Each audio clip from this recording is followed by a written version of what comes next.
Bapak Ibu, saudara-saudaraku, dalam beberapa kesempatan saya mengemukakan bahwa gereja itu seperti rumah sakit, saudara.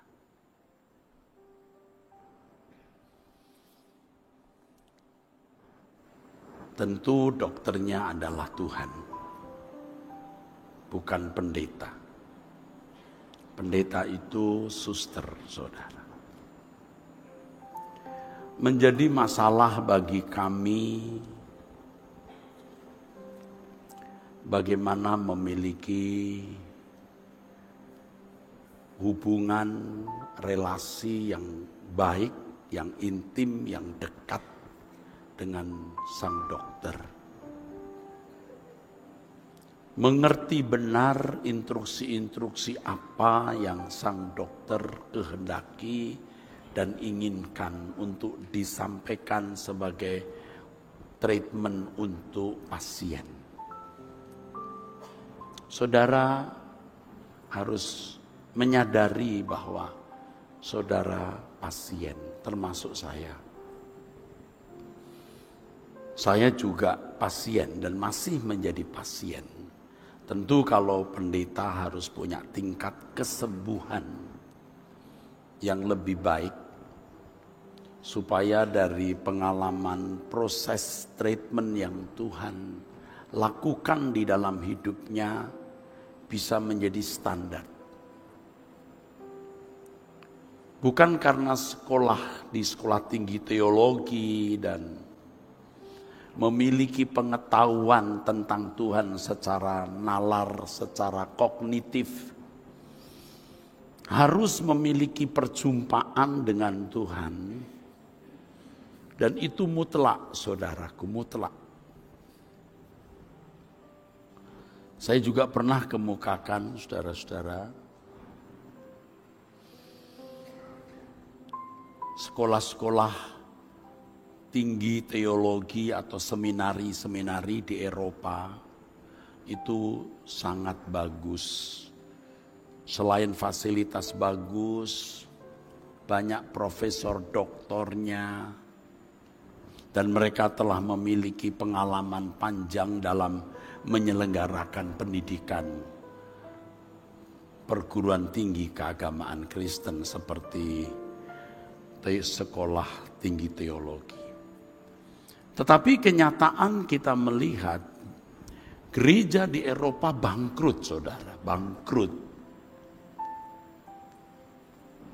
Habis, saudara. Saya sudah beberapa kali ke Eropa. Gereja menjadi tempat pusat wisata.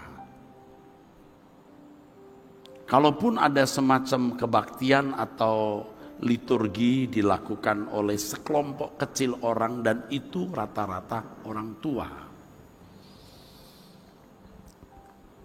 Di salah satu pengalaman, suatu hari saya di pesawat, di sebelah saya ada wanita dari Swiss. Saya tanya, apakah Anda Kristen? Dia jawab, iya. Lalu saya tanya lagi, apakah Anda ke gereja? Dia jawab, untuk apa?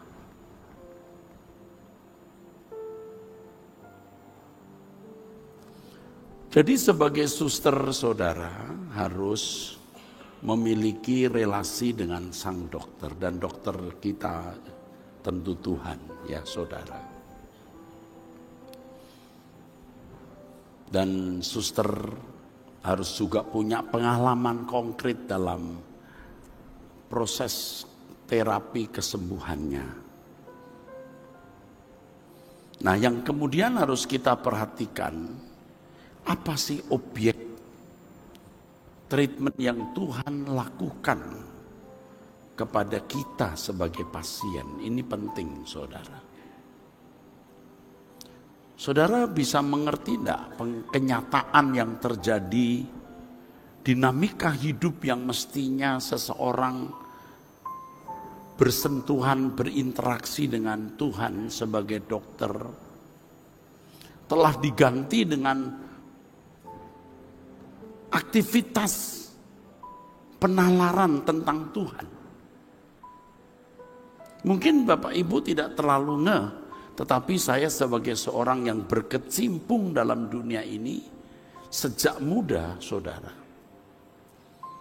Saya melihat itu dan saya termasuk korbannya sebenarnya. Bersyukur Tuhan belas kasihani saya dan saya realize, saya sadar ada yang salah ini. Tentu berkaca pada hidup dan diri saya, saudara. Saya baru semalam mencari ijazah. Karena di luar ada suara bahwa Pendeta Erastus itu tahun lulusan magister dan doktornya di tahun yang sama. Beda setahun atau tahun yang sama. Waduh. Saya ini termasuk pendeta yang lumayan objek pembulian, saudara. Iya, seperti misalnya dulu 4 tahun yang lalu, Erastus tidak percaya Yesus itu Tuhan, hanya utusan. Padahal saya tidak pernah berkata begitu. Yesus utusan tapi juga Tuhan. Sekarang muncul lagi bullying, ini lebih mengerikan. Erastus mengajarkan Yesus bukan juru selamat. Dia potong, dia tidak melihat seluruh frame atau seluruh penjelasan saya, saudara. Ya, mestinya penjelasannya kan Yahweh. Ya. Yahweh itu mengatakan aku satu-satunya juru selamat, tidak ada yang lain.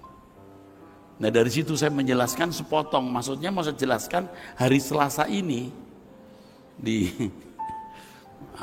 Arta Gading. Jadi Yesus itu melaksanakan apa yang Bapa kehendaki. Atribut Bapa ini kan Yahweh ini juru selamat. Kalau saudara membaca Injil Matius, Maria yang mendapat kabar akan melahirkan juru selamat, dia mengatakan jiwaku memuji-muji Allahku juru selamat. Bukan Yesus anakku juru selamat. Tapi nanti saya jelaskan maksudnya itu apa. Nah belum dijelaskan udah dipotong, saudara. Aduh ampun deh. Seperti misalnya Yahweh itu menggunakan Yod-He-Waw-He, bukan Elohim, tapi Yahweh adalah gembala. Tuhan itu, Bapa itu gembala. Dan kalau membaca Yohanes pasal 10, saudara, Yesus itu dipercayai domba-domba Bapa. Bapa yang memberikan domba-dombanya kepadaku. Ini jelas, saudaraku. Dan tidak seorang bisa mengambil dari tanganku dan dari tangan Bapa. Aku dan Bapa satu. Satu itu artinya satu dalam karya penggembalaan. Tapi kan selama ini orang memahami satu artinya sejajar. Nah saya mau luruskan kan saudara. Gembala itu Elohim Yahweh. Yesus sebagai pelaksana. Dan itu sering orang salah nanti bully lagi saya. Yesus bukan gembala yang baik loh. Iya toh. Dengerin dulu ya. Oke. Nah, saya baru melihat saya punya lulusan, apa benar ya. Saya lulus S1 tahun 1980 sekian. S2 saya 1993 di STT Jakarta. Ya semua orang juga tahu pasti kan. S3 saya tahun 2007. S3 saya. Nah jadi masalahnya begini saudara, dulu kan belum ada akreditasi sekolah. Jadi setiap dosen harus punya semacam legal standing, ijazahnya disamakan negeri. Jadi ujian lagi. Nah itulah sebabnya magister saya ujian lagi tahun 2006. Tahun 2007 saya mendapat gelar doktor. Jadi kok kayak nah penyetaraan S3 saya 2011. Waktu itu belum ada akreditasi seperti hari ini untuk STT. penyetaraan ijazah S3 saya itu 2011. Tapi kalau dari sekolah Southern Baptist yang membuat program di Semarang itu tahun 2007. Jadi kelihatannya 2006-2007. Yang saya bingung gini loh, orang kok tahu-tahunya ini loh. itu cerdas loh. Kok tahu loh masalah itu. Saya aja nggak tahu. Jadi setelah ada kasus begini, saya mulai bongkar-bongkar ijazah, saudaraku. Wah, saya baru lihat saya punya IP. Memuaskan, summa cum laude, wah keren. Tapi saya melihat tahun-tahun hidup saya nggak bersih. Secara akademis saya punya indeks prestasi tinggi. Pengetahuan saya tentang teologi, ya tentu tidak diragukan dengan prestasi akademis itu, saudara. Tetapi kalau saya jujur melihat hidup saya tidak bersih. Kalau tanya, Pak, apanya nggak bersih? Ya rahasia lah, masa mau tahu. Pokoknya kesimpulannya begitu. Kalimat lain, saya tidak sembuh. Saya tidak mengalami proses kesembuhan yang baik. Ada yang salah di dalam hidup saya. Nah, kepuasan terhadap pengetahuan teologi, pengetahuan tentang Allah yang saya miliki, saudara, itu membuat saya puas bahwa saya mengenal Allah tanpa mengalami perjumpaan yang proporsional, yang mestinya saya alami. Saya bukan tidak berdoa, saya termasuk orang yang suka berdoa. Tapi tidak memiliki pengalaman perjumpaan dengan Tuhan secara benar. Nah, bayangkan kalau sekolah-sekolah tinggi teologi atau seminari-seminari di Eropa hanya melengkapi mahasiswanya dengan pengetahuan teologi, tapi tidak mengajarkan perjumpaan dengan Allah. Tidak heran kalau gereja-gereja bangkrut, saudara. Lambat laun orang meragukan Tuhan itu ada tidak, karena tidak ada pengalaman dengan Tuhan. Nah, bersyukur Tuhan membelas kasihani kami. Kami itu saya, Pak Tim, Pak Jones, Pak Fran dan teman-teman. Pengetahuan teologi tidak cukup. Ini dokter-dokter kan. Harus ada perjumpaan dengan Tuhan dan mengalami terapi spiritual dari Tuhan. Nah, masalahnya tadi, sakit kita itu apa? Kalau orang bermoral rusak, berkelakuan jahat, jelaslah saudara. Itu maksudnya, saudara sudah tahu maksudnya kita orang sakit itu moralnya yang sakit. Sudah tahu ya, tidak perlu saya jelaskan ya.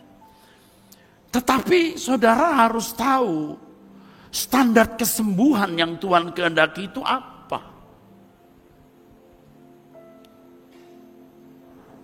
Bukan hanya membuat saudara jadi orang baik yang tidak melanggar moral. Standar kesembuhan kita itu sempurna seperti Bapa.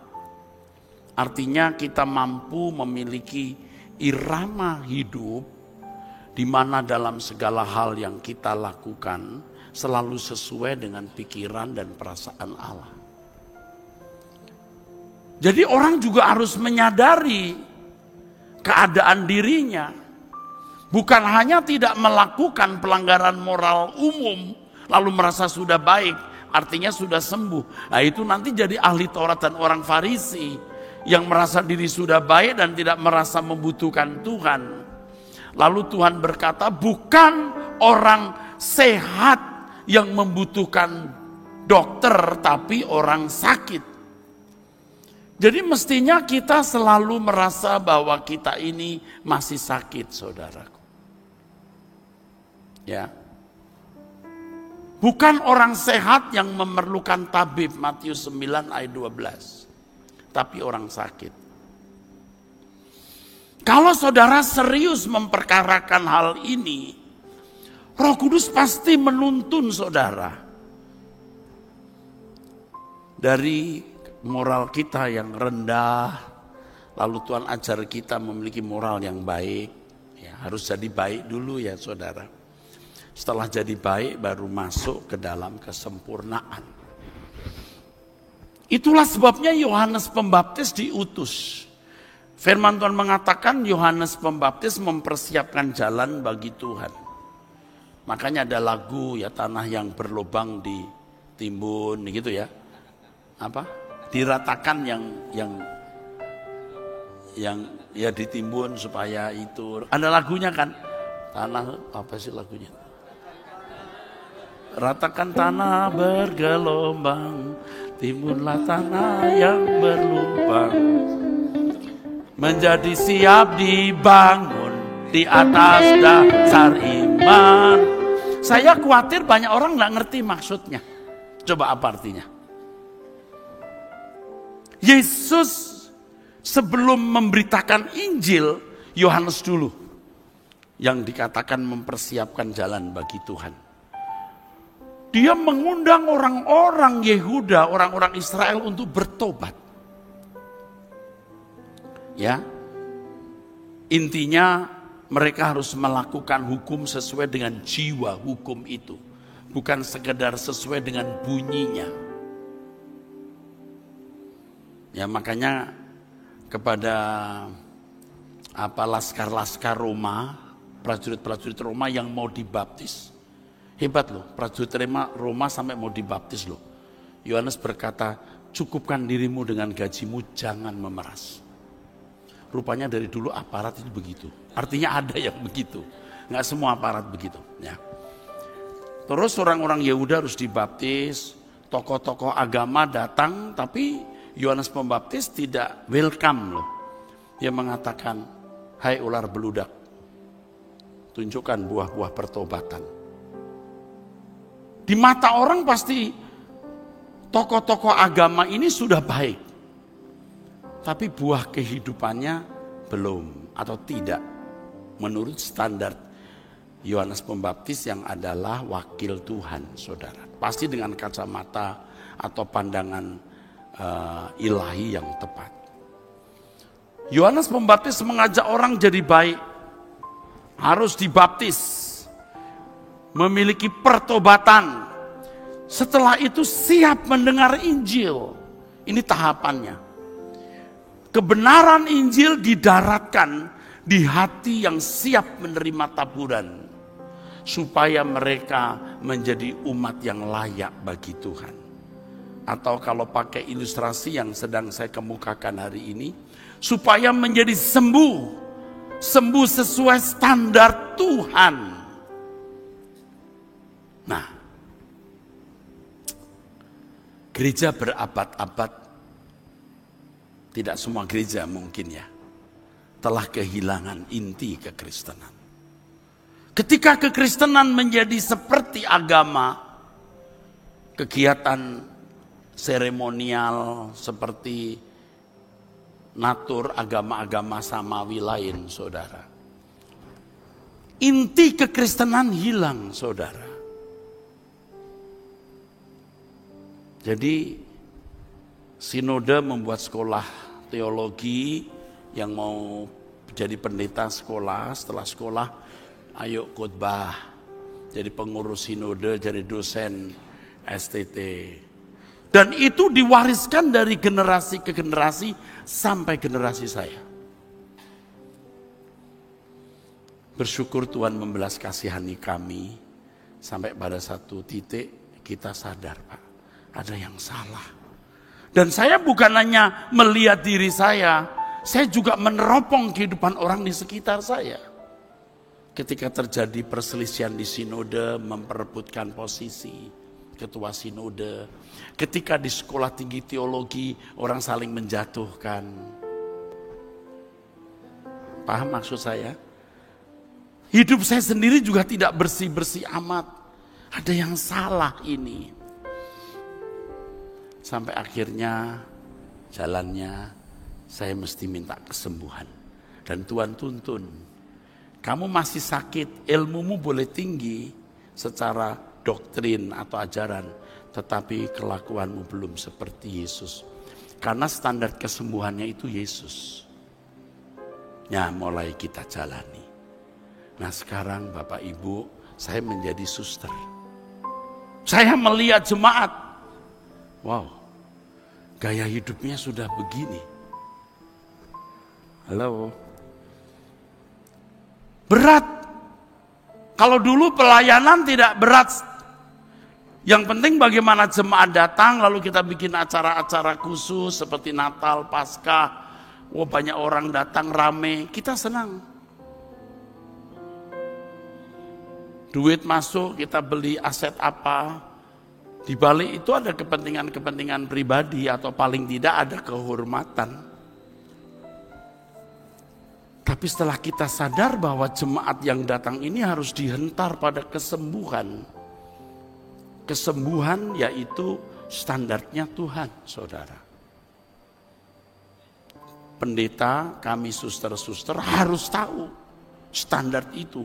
Dan mestinya juga mengalami proses itu. Dan tentu harus memiliki tingkat kesembuhan yang lebih baik dari yang dilayani. Nah, masalahnya jemaat mengerti tidak proyeksi kesembuhan yang harus dicapai. Saya kira sebagian tidak tahu atau tidak mau tahu, saudara. Karena hidupnya telah terfokus dengan banyak hal. Menggulirkan hari hidupnya sama seperti orang-orang di luar gereja. Padahal saudara menjadi umat pilihan itu must be perfect, harus sempurna. Kita bukan hanya dirancang untuk masuk surga, tapi kita dirancang untuk masuk rumah Bapa, dimuliakan bersama Yesus.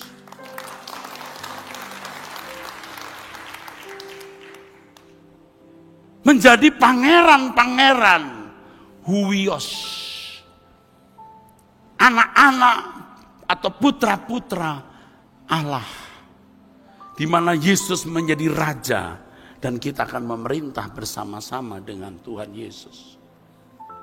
Ya mungkin hal ini asing bagi beberapa saudara.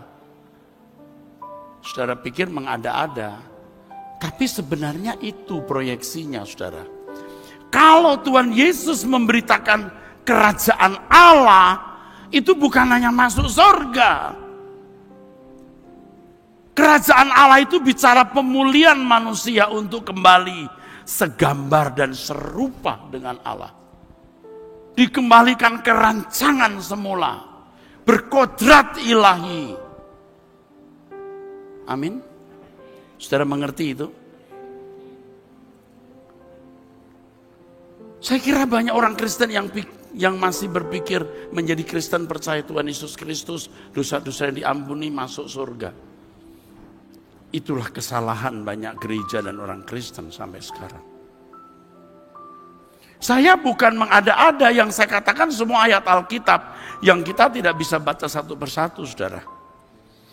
Jadi kalau Tuhan Yesus berkata mengenai kerajaan Allah, itu bukan hanya masuk surga loh.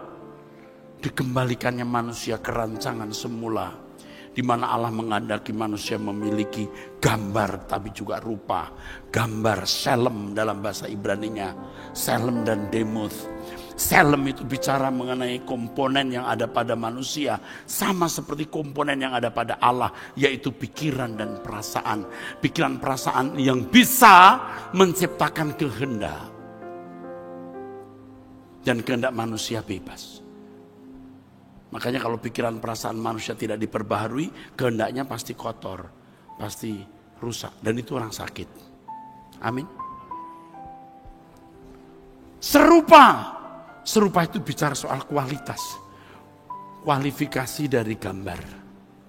Nah, Adam itu gagal. Adam gagal, Bapak Ibu, gagal. Sehingga kehilangan kemuliaan Allah. Kata kehilangan dalam teks aslinya eustereo, artinya lack of, kurang. Jadi inferior.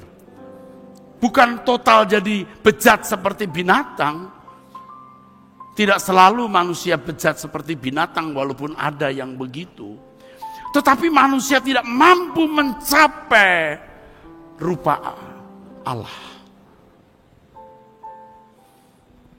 Nah, keselamatan dalam Yesus Kristus itu proyeksinya begitu. Jadi kalau ada orang tanya, Pak, Abraham punya gundik, Daud istrinya 5. Tapi orang-orang itu kok dianggap hebat di perjanjian lama. You tidak bisa kenakan ukuran bajumu ke badannya Daud.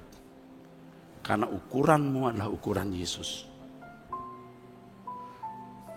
Nah, pelayanan ini adalah usaha untuk membawa saudara pada kesembuhan itu. Jadi berat akhirnya saudaraku. Berat. Berat saudara. Kalau kita hanya mengadakan kebaktian seperti ini selesai Anda pulang, ya sudah. Kita dapat gedung, dapat fasilitas yang baik. Nanti uang bisa dikumpulkan untuk apa? Waduh, kita mengkhianati Tuhan dan mengkhianati saudara.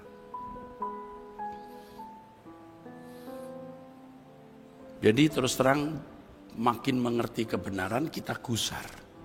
Gusar melihat hidup kita yang rasanya belum mencapai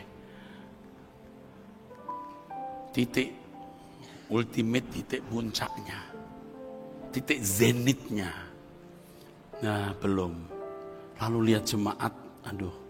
Ya tentu saya bukan Tuhan, tapi pasti Tuhan beri saya marifat. Feel, bisa rasa. Aduh berat nih, berat.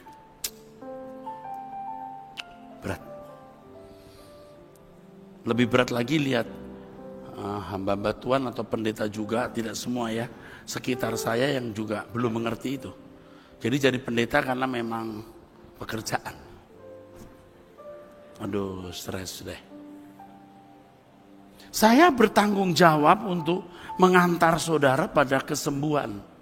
Kesembuhan seperti yang Tuhan mau. Dan saya harus melihat itu. Harus melihat, memahami dan terus menuju ke situ. Supaya saya bisa membawa saudara, ayo kita ke sana. Hidup kita singkat Pak, hanya 70 tahun. Dan Anda tahu tingkat kesembuhan itu sama dengan harta. Jadi kumpulkan harta di surga sama dengan miliki tingkat kesembuhan yang makin serupa Kristus. Dan itu harta abadi Pak. You gak bisa bayar saya, gak bisa. Kalau pelayanan ini sungguh-sungguh, Anda gak bisa bayar kami. Tapi suatu hari Anda bisa melihat betapa beruntungnya mengerti kebenaran ini. Dan saudara mengamalkan dalam hidup.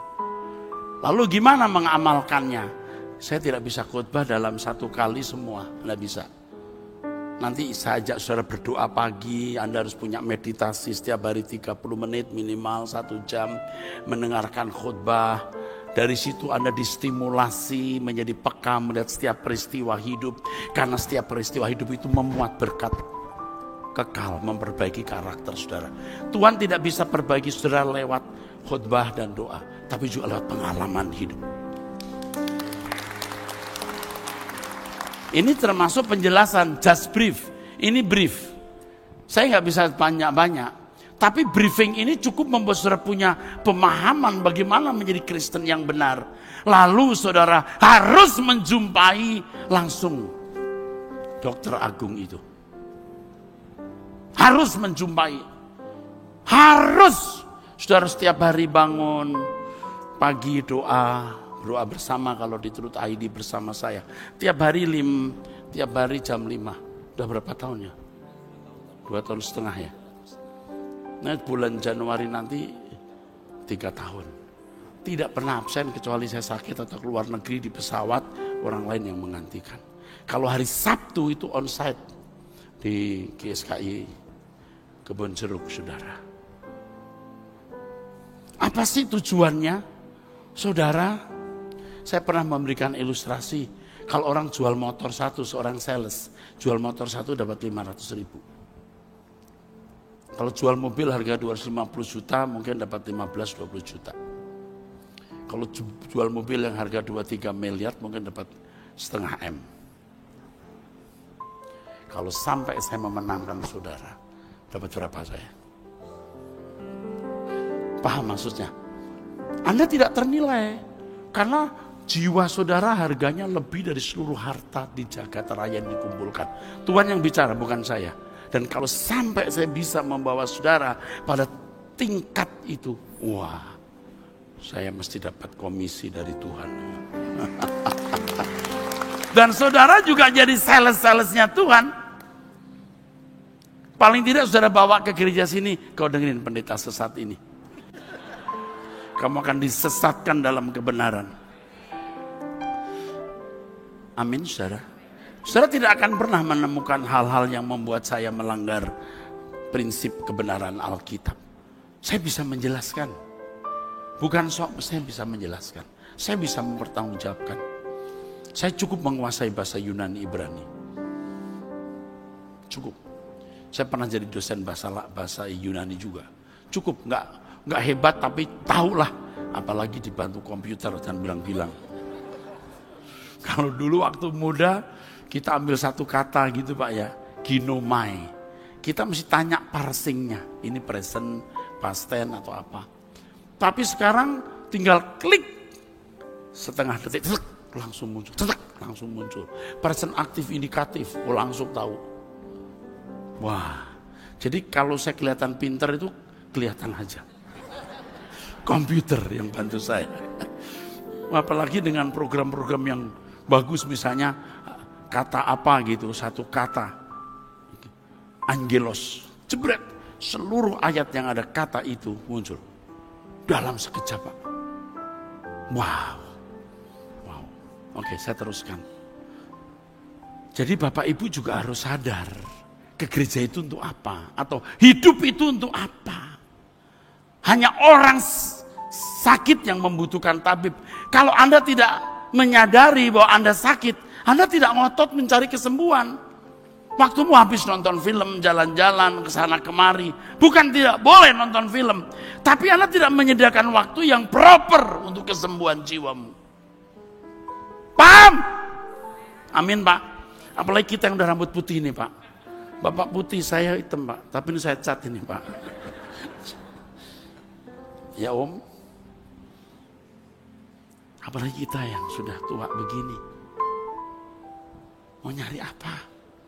Jadi sebelum deadline selesai Bu, kita harus didapati tingkat kesembuhan yang memuaskan hati Allah. Waktu kita menghadap Bapak, Bapak melihat wajah putranya Yesus di dalam wajah batin kita. Masalah jangan membuat kamu gusar, karena itu menjadi sarana Tuhan menyempurnakan kita. Amin. Semua akan kita tinggalkan atau meninggalkan kita. Kita harus berhadapan dengan Tuhan, muka dengan muka, dan kita mempertanggungjawabkan. Selama kamu hidup golek opo itu Tuhan tanya. Tahu Ibu? Ini istri pengacara yang cukup terkenal saudara. Orang anak gak usah kenal tapi saya kenal. Tahu ya Bu ya? Itu Bu kesembuhan. Ini sahabat lama saya nih. Untung kita masih hidup Pak. Supaya dengar begini. Bapak dan saya, kita sama-sama bertobat Pak. Pendeta juga harus bertobat Pak.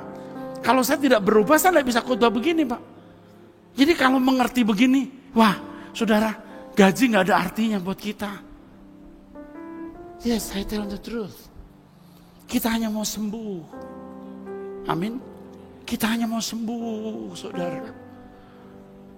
Kesembuhan itu kebahagiaan Tuhan dan berkat kita. Tuhan tidak menuntut apa-apa, Tuhan hanya ingin keadaanmu baik-baik. Tuhan tidak manipulasi. Tuhan tidak mengadakan transaksional. Tuhan gak butuh apa-apa. Tuhan hanya ingin kau baik-baik.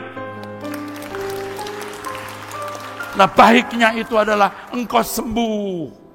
Jadi gampang tersinggung, gampang marah, mata duitan, mata keranjangan. Sembuhkan, buang keranjangnya, tinggal matanya. Paham gak Pak? Nanti bapak-bapak ya kalau bertumbuh terus, kan ada libido namanya Pak ya, libido tahu ya. Udah punya istri, lihat wanita yang bening, itu libido masih ada. Itu lama-lama kita matiin, Pak. Kita makin melihat dua manusia dalam diri kita yang masih, itu awas loh. Amin. Kita direndahkan orang, dihina kita, tuh monster kita.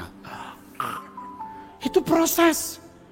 Itu lewat peristiwa, Pak. Anda bisa cuma dengar khotbah, bertobat, angkat tangan, diampuni, beres. Engkau bukan hanya hendak dibenarkan, tapi engkau harus benar-benar berkeadaan benar di hadapan Tuhan. Jadi Bapak Ibu saudaraku sekalian, ini rumah sakit. Kita datang ke Tuhan untuk disembuhkan. Kita berharap setiap firman itu menjadi nutrisi yang membekali kita memiliki kecerdasan rohani atau spiritual quotient, supaya ketika kita menghadapi perjalanan hidup dengan segala pengalamannya, kita menemukan pelajaran-pelajaran di balik peristiwa-peristiwa itu. Tapi kalau kita tidak punya kecerdasan, tidak bisa.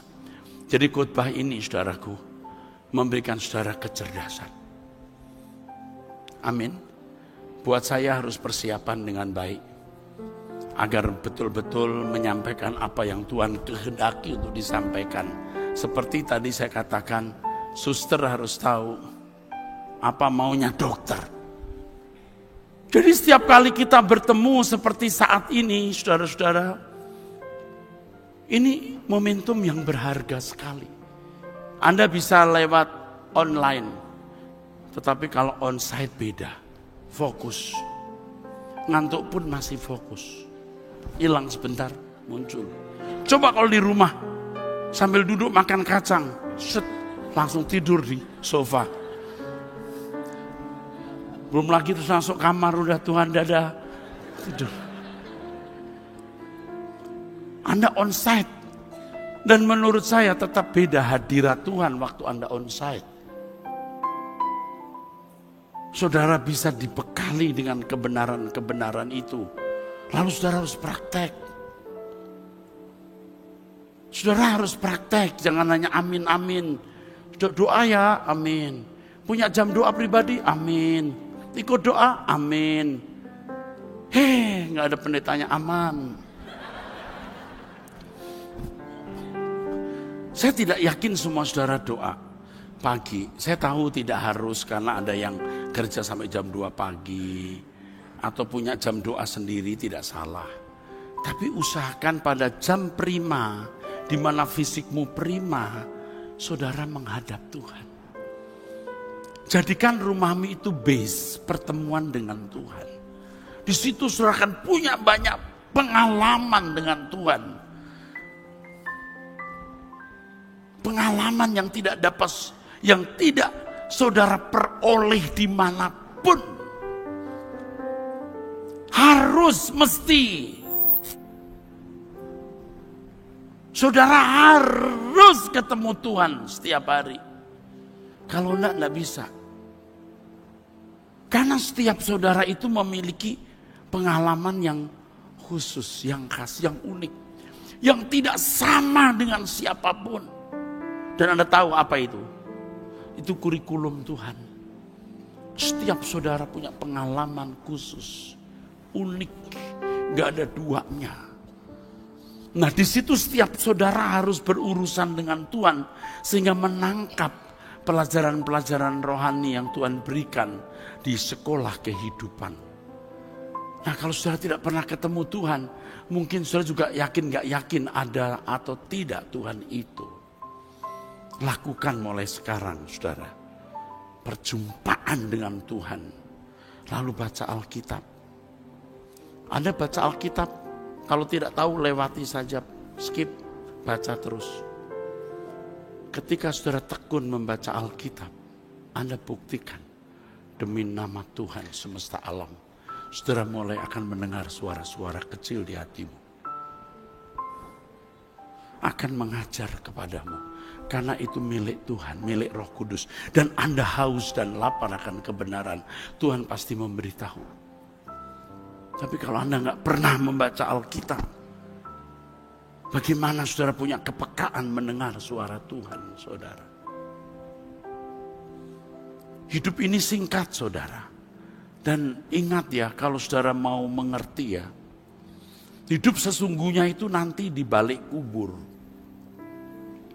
Hidup sesungguhnya nanti di balik kubur, saudara. Di dunia ini hanya persiapan. Preparation.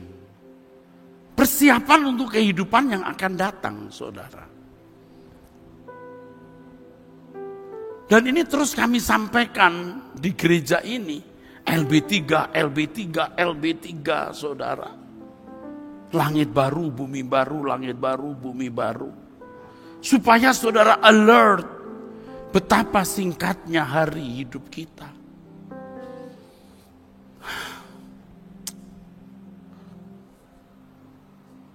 Kalau saudara ditanya, di dalam peti mati itu siapa yang ada?